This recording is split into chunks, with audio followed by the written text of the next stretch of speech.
সনাতন ধর্মীদের একটা সবচেয়ে বড় উৎসব কিন্তু চলছে। এই উৎসবটাকে যেন আমরা শান্তিপূর্ণভাবে করার জন্য আমরা সব ধরনের প্রস্তুতি নিচ্ছি। বাট একটা মহল যারা চাচ্ছে যে এই উৎসবটা যেন ভালোভাবে এবং ধর্মীয় উদ্দীপনার সাথে এবং উৎসব মুখরভাবে হইতে না পারে, এই জন্য একটা মহল কিন্তু চেষ্টা করতেছে। এই একটা মহলে কিন্তু এই খাগড়াছড়িতে এই ঘটনাটা ঘটার চেষ্টা। স্বরাষ্ট্র উপদেষ্টা, আমরা জানছি যে পার্শ্ববর্তী দেশ থেকে তাদেরকে অস্ত্র দেওয়া হচ্ছে, টাকা দিয়ে যোগান দেওয়া হচ্ছে এবং দীর্ঘদিন ধরে তাদের এই পরিকল্পনা।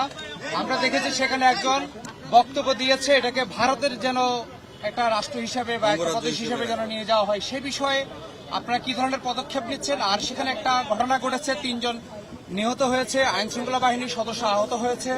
এই বিষয়ে আপনাদের পরিকল্পনাটাকে একটু বলুন। এই পরিকল্পনা আপনার ভাই যে প্রশ্নটা করলেন, ভাই কিন্তু একটা সত্যি প্রশ্ন করছেন। আপনি দাঁড়ায় যান, এই যে প্রশ্নটা করছেন, আরে ভাই যে প্রশ্নটা করছেন, আবার আপনি প্রশ্নটা একটুখানি বলেন, ওনারা তো শুনে নেই। বলা যে ভারতের ইন্ধনে বা ফ্যাসিস্টদের ইন্ধনে এই ঘটনাটা ঘটাচ্ছে। তা আমরা এটা যেন ঘটাতে না পারে এই জন্য আমরা আমাদের সর্বাত্মক ব্যবস্থা নিচ্ছি। এবং আমাদের যে উপদেষ্টা মানে প্রদীপ ভাই, আবার পার্বত্য চট্টগ্রামের যে উপদেষ্টা, উনি ওই জায়গায় আছেন, উনি এই জিনিসটাও দেখতেছেন। উনি আইন শৃঙ্খলা বাহিনী এবং লোকাল লিডারদের সাথে কথা বলছেন। এখন পরিস্থিতি মোটামুটি সন্তোষজনক অবস্থায় আছে। তা আপনারা জানেন কিছু সন্ত্রাসী পাহাড়ের উপরে থেকে তারা ফায়ার করছে এবং এই হাতিয়ারগুলি অনেক সময় বাইরে থেকে আসছে, যেটা আপনি ভাই বললেন। আমি অবশ্য দেশের নাম বলতে চাই না, আমার সাংবাদিক ভাই দেশের নামটা বলে দিছে। তা আপনারা এটা যেন প্রতিহত করতে হলে আপনাদের সবাই আমাদের সাহায্য এবং সহযোগিতা দরকার হবে।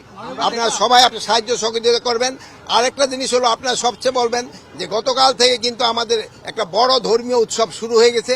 এই উৎসবের সময় যেন কেউ কোনো ধরনের বিশৃঙ্খলা সৃষ্টি না করে, রাস্তাঘাট যেন বন্ধ না করে এবং এই পূজাটা যেন নির্বিঘ্নভাবে উদযাপন করতে পারে, এই ধরনের সবাইকে আমি বলবো সাহায্য সহযোগিতা করার। দৈনিক বাংলাদেশ মিডিয়া, সত্যের সন্ধানে সারাক্ষণ।